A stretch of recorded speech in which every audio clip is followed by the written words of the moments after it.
Creating visual art is the closest I've come to having my life make any sense, both indulgent and essential. Creating art requires balancing freedom and discipline to explore this temporary existence, to consider the reality, meaning, and sensuality of nature and my personal connection to it. I go through life engaged and curious. I'm pulled towards witnessing light as it affects a thing in a place. At the easel, I may remember a mist-enshrouded view or a bird in motion, its flight drawing a certain shape. Or I may hear something coming from within the painting itself, maybe waves lapping upon a shore or hoofbeats on a road. I've learned to be aware of these observed fascinations, but mostly to stay out of their way and simply welcome them as they enter my work.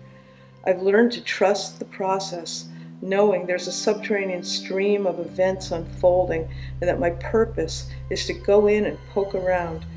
This form of wandering inevitably opens a doorway to deeply engage and access a different level of intelligence than what conscious thinking or knowing can deliver. Imagination is essential. Context matters. Process is the art. Curiosity drives the whole shebang. In my paintings, I just want everything. That's all I want. I want integrity, history, mystery, irony in my story. Especially in this alluring age of images in cyberspace, I want scale. I almost always paint life-size. I want surface energy and texture, and a physical relationship to the present animal-human body. Holding space for the curiosity to experiment and be regularly surprised, I paint with as much freedom as I can muster.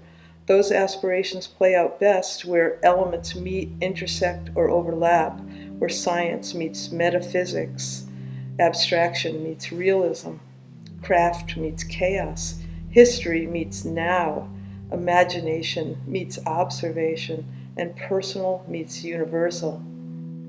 When it comes to visual art, the world is my oyster, and my life is what I paint about. All of it.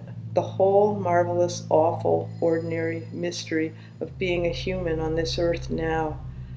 This work in the Garden of Curiosity primarily was created in the past few years as I was adjusting to and exploring what feels to me like a new world, one where natural history is suddenly seen in a much wider context.